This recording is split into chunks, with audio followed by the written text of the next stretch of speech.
Hello, welcome. Thank you for joining us today.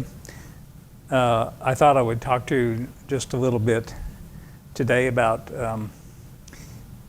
some matters that might help you relieve some stress. We are living in times that many people find to be stressful.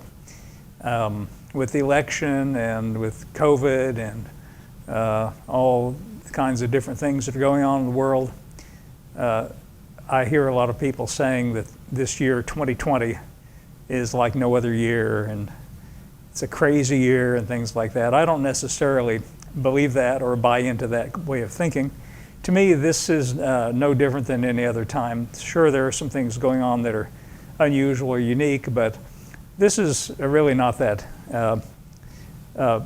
different than other times that have happened through history. People have lived through much worse things in history and survived just fine. And so I would like to read you some passages today, hopefully that would encourage you not to be stressed out, not to be too exercised or upset about anything, really. There's really no reason to be disturbed or upset about politics or the health situation in the world. We just do what we need to do. And one thing I'd like to share with you is we have a little saying at our house, and I probably shouldn't tell you this, but now that I started it, I better tell you. And that is, not my circus, not my monkeys. That means I'm not responsible for what other people decide, what other people do. I'm only responsible for what I decide and for what I do. So I don't have to lose any sleep or become stressed out or become disturbed about what others do or decisions that they make, because that's their circus and that's their monkeys.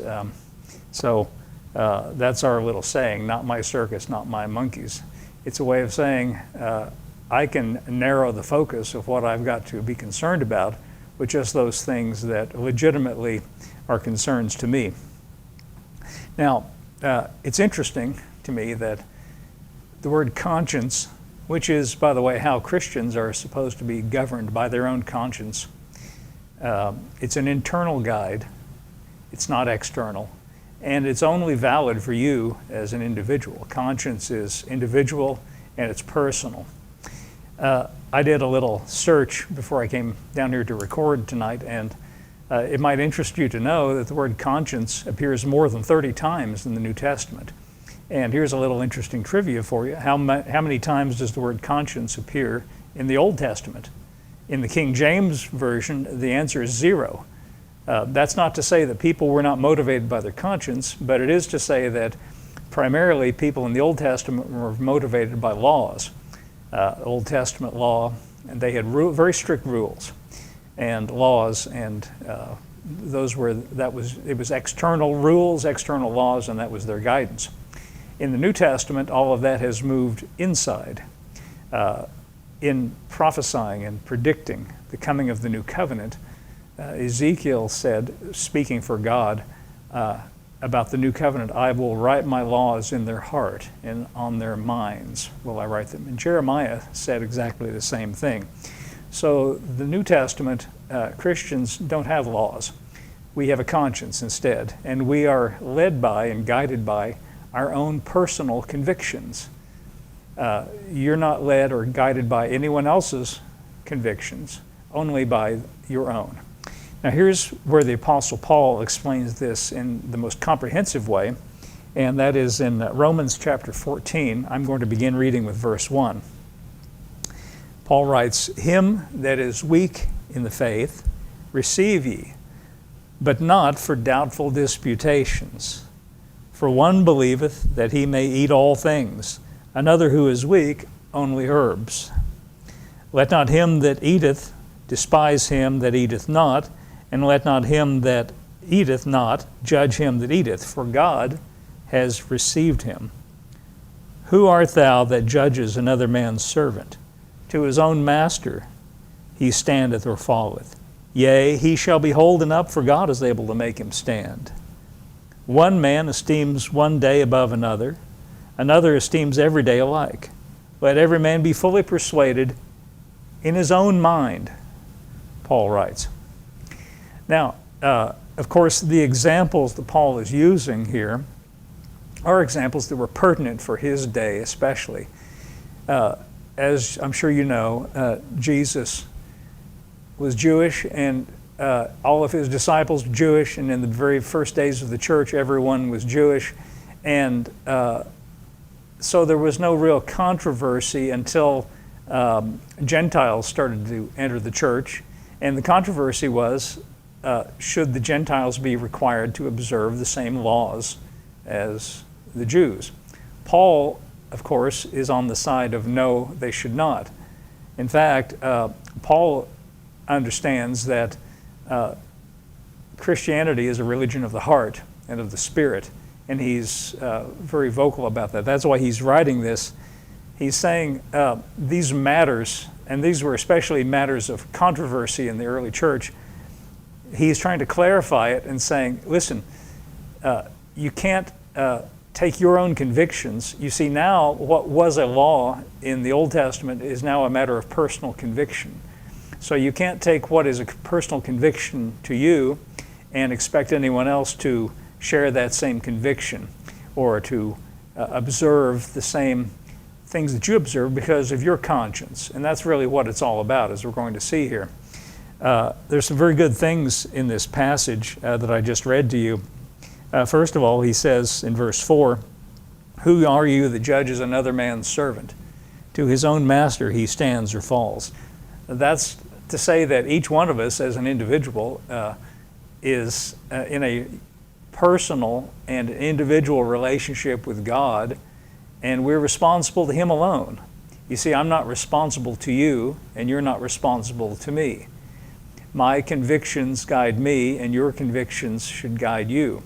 And Paul is here saying it's to his own master that he stands or falls. He's responsible to, if I want to say it in Christian terms, he's responsible to the one who saved him, not to you. And then he adds this very comforting phrase, yes, he shall be holden up, for God is able to make him stand. You know, sometimes we, in our pride, become doubtful about other people who don't share our convictions. Well, how can that person who does this and this and this be a Christian? Well, that's none of our business. It's not my circus, it's not my monkeys. To his own master he stands or falls. Every individual is responsible to God.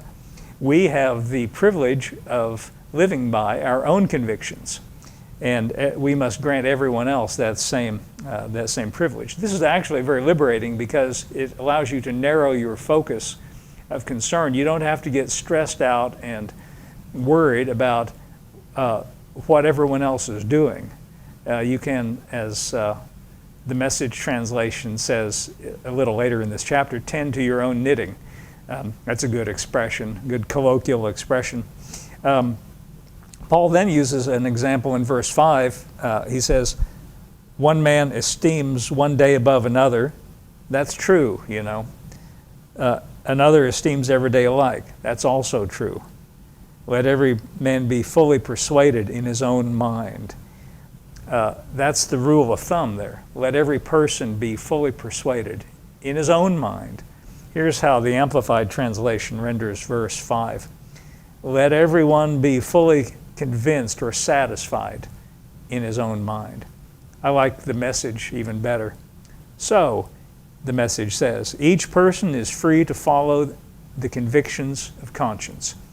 Well, that's very good. I like that. This is the Apostle Paul explaining to us that as Christians, we are responsible to follow our own convictions, and we don't have to look any further than that. We don't have to look beyond that. We can narrow the focus of what we're concerned about to our own personal conscience, and are we observing what we actually believe? And now, he has a lot more to say in this chapter, but for now I'm going to skip to the end, how he concludes the chapter, and read to you first the King James translation, because he sort of sums it up here. This is chapter 14 of Romans, and verse 21. I'm sorry, verse 22 and 23. This is his summing up of this chapter. He says, I'm quoting now from King James, "Hast thou faith? Have it to thyself before God. Happy is he that condemneth not himself in the thing which he alloweth."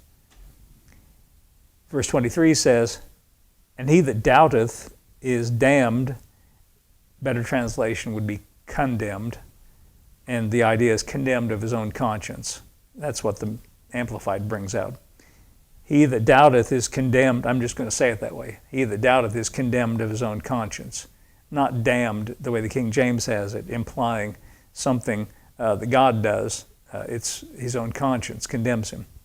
Just like the story that we read in John chapter 8, when the woman was taken in the act of adultery, and they brought her to Jesus, and they said, "Jesus, the law commands that such should be stoned, but what do you say?" And Jesus didn't say anything. As though he was not interested in the whole topic, he bent down on the ground and began to write in the dust with his finger.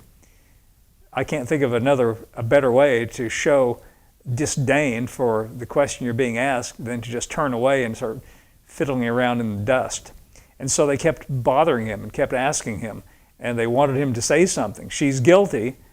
There's no reason to think she's not guilty, and the law clearly says that she should be stoned and she should die for what she's done. She's guilty, and they want Jesus to make a statement about that. And they were a little bit disingenuous. They were looking for an opportunity to accuse Jesus. So finally, Jesus stood up and addressed them, and he said, "Whoever is without sin among you, let him cast the first stone." And then he went right back to drawing on the ground again, or writing on the ground. As though this is a way of, to me, I picture this as showing utter contempt for that way of thinking, utter disdain for their accusations and for the whole notion of condemnation. Yes, she was guilty, and yes, she deserved to be stoned according to the law. But Jesus said, in fact, he was saying to those people who brought the charges, you are also guilty. So whoever is without sin, you go ahead and carry out the sentence. Now, the interesting thing is, Jesus was the only one there who was without sin. He could have carried out the sentence. He could have justly began to stone her. But the only one there that was qualified to execute the judgment refused to do so. This tells us something about the nature of God that I think you should ponder. The only one qualified to judge and to carry out the sentence refused to do so. So he went back to writing in the dust. And then the text tells us something very interesting, that they all turned around and left, from the eldest first to the youngest, being convicted of their own conscience. They were convinced or convicted of their own conscience. They realized that they themselves, by their own conscience, Jesus didn't have to explicitly say so. Their own conscience informed them. So this is what is meant when Paul said that he that doubteth is condemned of his own conscience. If he does not have, well, what is it? It says here, because he eateth not of faith. Now we have an understanding of faith that needs to be a little broader here. This doesn't mean faith in the same way that we say that a man is saved by faith. A better translation here would have been confidence or assurance or conviction. Let's try it out that way. He that does not have a conviction of the rightness of what he's doing naturally condemns himself. That's really what Paul's saying. And here's how the Amplified says it, and it brings it out very clearly. Listen to this carefully, and from the Amplified. Your personal convictions, exercise them as in God's presence, keeping them to yourself, striving only to know the truth and to obey his will. Blessed is he who has no reason to judge himself for what he approves, who does not convict himself by what he chooses to do. But the man who has doubts, misgivings, an uneasy conscience about eating and then eats, he stands condemned of his own conscience because he is not true to his convictions and he does not act from faith. Well, I think that sums it up very well. that's sort of putting it in a negative frame, but let's put it in a positive frame. Let's say it in a positive way. You are responsible only to act according to your own convictions. Here's what the Message says. Cultivate your own relationship with God, but don't impose it on others. You're fortunate if your behavior and your belief are coherent. But if you're not sure, if you notice that you're acting in ways that are inconsistent with what you believe, some days trying to impose your opinions on others, some days just trying to please them, then you know that you're out of line. If the way you live isn't consistent with what you believe, then it's wrong. So the bottom line here, and what Paul is saying is, as a Christian, you have a conscience that is informed. And the more that you know of God and the more that you know of His Word, the better informed your conscience is. And you are invited to live according to your own conscience, according to the dictates of your own conscience. And you don't have to be concerned about what anyone else is doing because they are under the same requirement. And again, my little saying might help you a little bit. It's not my circus, not my monkeys. I remember, and this is a little side thought here, no charge for this, for my little side thoughts.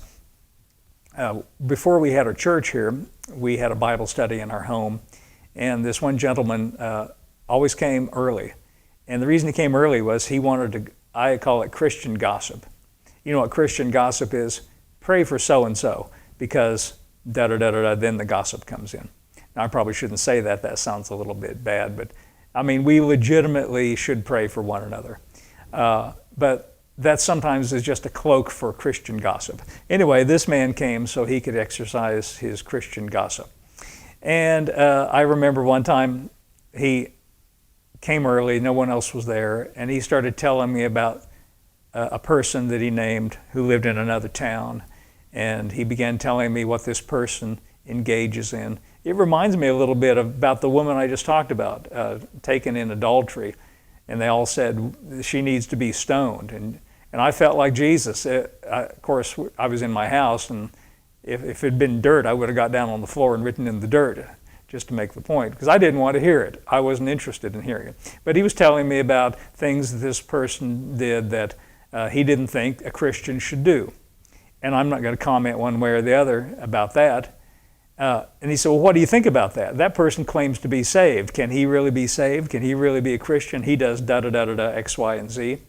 And the only thing I can say is it's not my judgment. It's not my decision. And I didn't save him, you see. He's not responsible to me or to you. And so it's none of your business. And again, it's not my circus, it's not my monkeys. I've got my own conscience to be concerned with, and so do you. And so really, we don't have to waste any thought worrying about what others are doing or what others are not doing. We have our own conscience and our own convictions, and really that's all we're responsible for. Now, even though the word conscience does not appear in the Old Testament, as I just said to you, still though, there are examples of people who acted according to their conscience, and I think it's interesting to see how things turned out with them and to read about the details. This is in Daniel chapter 3. This is the story of what we sometimes call in Sunday school the three Hebrew children. They weren't really children, but they probably were young men. When Nebuchadnezzar came and conquered Jerusalem and destroyed the temple, he took the leaders and the children of the leaders and the upper echelons of society and brought them back to Babylon to train them to be good Babylonians. And then his idea, his purpose, he was very shrewd. He thought, after I indoctrinate them into the ways of Babylon, I'll send them back to govern this territory, which ethnically they are connected to, but they will govern according to my will because I've trained them to be good Babylonians.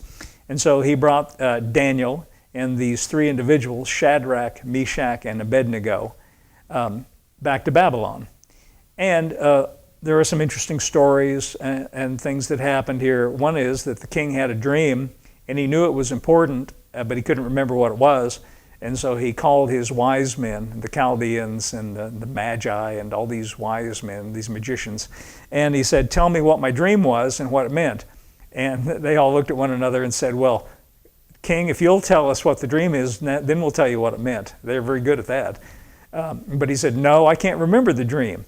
And furthermore, if you don't tell me what the dream is and what it meant, then what do I need you magicians for? I'm just going to kill all of you. So you've got 24 hours. I'm paraphrasing now. You've got a limited amount of time and you've got to tell me the dream and what it means. And so they all were sweating because they couldn't tell him. They told him, they said, King, nobody can tell you what you dreamed. But when Daniel heard about it, he said, well, that may be true for you magicians, but there is one who knows what you dreamed, and that's God. And so he went and prayed until he understood from God who knew what the dream was. In fact, there's every reason to believe that God gave him the dream because it had a bearing on the coming of Christ. And he came to Nebuchadnezzar and he told him what the dream was. And the dream was that Nebuchadnezzar dreamed of a great statue, and the head was of gold. And then as the statue progressed down the body to the feet, it became less and less valuable metal until at the feet it was iron mingled with clay. And Daniel interpreted the dream and said, you, Nebuchadnezzar, and your kingdom are the head of gold. And successive kingdoms that will come after you are of less power and of less purity and of less importance, until in the dream you saw a stone cut out of the mountain, a stone not cut with hands. And it came and struck the statue and destroyed it and broke it into tiny pieces. And then that stone that was cut out of the mountain without hands grew and became a great mountain and filled the whole earth. Now this was a prophecy that there would be 4 successive kingdoms until the coming of Christ. Christ, of course, is the stone cut without hands. God did it. God made Christ who he was and sent him. And the prophecy was that through his redemptive work, he would establish his own kingdom, which would in time consume all other kingdoms. And if you want to know where we are in God's prophetic timetable, this is all free, no charge for that. We are in the midst of that process. Jesus has come and established his kingdom, and it's already here. It's already functioning. It's just that nobody can see it. Jesus said, my kingdom is not of this world. It's not a physical kingdom. When the Pharisees said, when should the kingdom of God come? He said, it doesn't come with observation. You can't say it's over here or it's over there. You can't point it out, because he said the kingdom of God is within you. The kingdom of God affects a person's conscience, one person at a time. It's not dramatic, it's not external, it's internal, and it's spreading and it's growing. When Jesus gave a parable about the kingdom of God, he said, it is as though a woman hid leaven in 3 measures of meal, and he said, until the whole was leavened. So if you want to know where we are in terms of God's plans for this world, we're in the midst of that process. The kingdom of God is here, and it's present. It's present in the heart of every believer, of every Christian. And it is growing, and it is spreading one person at a time. And by the way, it spreads and it grows as you, as a Christian, just live your Christian life according to your own conscience and according to your own convictions, and God is able to use your life, your personality infused with his, to touch everyone around you. You don't have to worry about it. You don't have to make it happen. You don't have to browbeat people. You see, we just read that Paul said, if you've got convictions, if you've got a conscience, then what you should do is live by your own convictions and by your own conscience. That's the way the kingdom of God works, and that's the way it's spread. But let's get back to our story here. Daniel interpreted that dream, and Nebuchadnezzar was impressed with that. But he didn't take from it what I've just explained to you. What he took from it is, I should make a golden statue of myself and everybody should worship it. So that's what happens in the next chapter. He makes for himself a golden statue, and he says, whenever you hear the music, everybody bow down and worship the golden statue. But then he gets a report that these three Hebrews, Shadrach, Meshach, and Abednego, are not participating. They are not going along with what everybody else is doing. That's kind of an interesting thing, and I can identify with that, and maybe you can too. As Christians, maybe you feel like the odd man out because you're not participating in what everybody else is doing. Well, that's what they were doing. They were being led by their own conscience, Shadrach, Meshach, and Abednego. So Nebuchadnezzar, who actually had a very favorable opinion of Daniel and his friends because they were superior to the others, his Chaldeans and his other wise men, Daniel and his three friends were a cut above, we might say. And so he called them in and he said, hey, Shadrach, Meshach, and Abednego, what's this I hear about you? I've heard reports that you're not bowing down and worshiping my golden image. And here's what they said. I wanted you to hear this. I like this, by the way. This is in Daniel chapter 3, verse 16. It says, Shadrach, Meshach, and Abednego answered and said to the king, O Nebuchadnezzar, we are not careful to answer thee in this matter. Now that's kind of saucy thing to say. That's a little bit bold for them. Usually when you answer the king, you're very careful about what you say. You watch your words very carefully because he's the king after all. But they said to him, we are not careful to answer in this matter. In other words, we don't have to watch our words. We don't have to frame it in a certain way. We can just bluntly tell you how it is. Here's what they say, verse 17. If it be so, our God whom we serve is able to deliver us from the burning fiery furnace. That's because Nebuchadnezzar says, if anybody doesn't bow down to my image, I'm going to throw him in a fiery furnace. That scared most people. But Shadrach and Meshach and Abednego said, if it be so, our God whom we serve is able to deliver us from the burning fiery furnace. But they didn't stop there. This is what really riled the king up. He's able to deliver us, and he will deliver us out of thine hand, O king.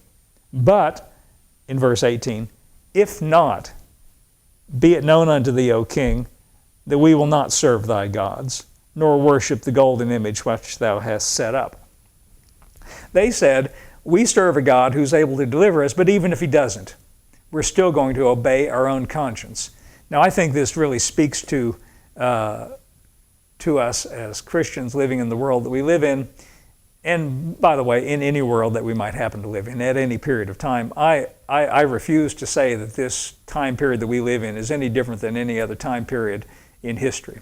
People have lived through much worse crises than. There's nothing going on today that compares to what people have lived through. There have been other pandemics. There have been other situations in the world. There have been wars that were much more stressful than anything that we are putting up with today. But here's the point. It doesn't make any difference. None of that matters. What Shadrach, Meshach, and Abednego said is, God's able to deliver us from the situation that we find ourselves in, but even if he doesn't, we're still not going to disobey the voice of our own conscience. The internal guidance the internal voice to which they listened, their own conscience. That's what they meant by that. Well, how do you think the king responded to that, Nebuchadnezzar? You think he was pleased with that? You think Nebuchadnezzar said, well, that's great. I really applaud you for following your conscience. You've made me see the light about this. No, he didn't say anything of the kind. He was infuriated. And in his fury, he's the king after all. In his fury, he said, bind these scallywags, that's my interpretation, bind these people and throw them into the furnace. And heat the furnace, by the way, before you do it, heat the furnace 7 times hotter than it already is. And so they heated the furnace 7 times hotter than it already was. It was so hot that the men who threw them in got burned up by it. The fire was so hot. Nevertheless, they got thrown into the fiery furnace. Now, this doesn't seem like a very good outcome. After they have followed their own conscience, after they have not acted like everyone around them, after they have obeyed their own conscience before God and infuriated the king, this does not seem like a very good outcome because now they're in the fiery furnace. But here's what it says. The king Nebuchadnezzar in verse 24 was astonished, and he rose up in haste, and he spoke, and he said to his counselors, "Did not we cast 3 men bound into the midst of the fiery furnace?" And the counselors answered and said, "That's true, O king." That always makes me laugh when I read that, because he says to the counselor, "Didn't we throw 3 men in there?" Well, after that, what do you think they're going to say? They're not going to contradict him and risk getting thrown in themselves. They say, "Oh, true, yes, O king, that's right." If he would have said anything, they would have answered, "Oh, true, O king." But yes, there were 3 that were thrown in. Don't know if you can hear the motorcycle outside. I can hear it. But nevertheless, we'll just go right on. Here's what he said. This is why he was so astonished. Verse 25. He answered and said, "Lo, I see 4 men loose, walking in the midst of the fire, and they have no hurt. And the form of the 4th is like the Son of God." You see, when he threw them into this fiery furnace, the reason they got in there was because they followed their own conscience. They obeyed their own conscience. And it contradicted what everyone was doing around them. And it made the one around them, that is to say Nebuchadnezzar, and even if it's plural, it made those around them angry. And so it might seem on the surface that they suffered the consequences of that. But in the midst of what they suffered at the hands of those whom they infuriated, the Son of God was walking in the fire with them. Now the Son of God, that is Jesus, he doesn't appear very much in the Old Testament, but he made a special appearance on behalf of these 3 Hebrew young men who followed their conscience. He walked with them in the fire because what did they do? They didn't do anything other than just follow the voice of their own conscience. And I like to think that this is a vindication of them, and it should encourage you that when you follow your own conscience, when you obey your own heart and your own conscience, the Son of God, Jesus, stands with you as well. And he wasn't just there to watch them suffer in the fiery furnace. They felt no harm. In fact, the king said, "Now they're loose. We threw them in bound, and now they're loose." They were liberated. In fact, this whole notion of following your own conscience is a liberating idea. The Son of God stands with you when you follow your own conscience, and he's there to deliver you and to see you through anything that you might confront or face in your life. Well, I think that's all we have time for today, but thank you for listening, and we'll be back with you in some form next week.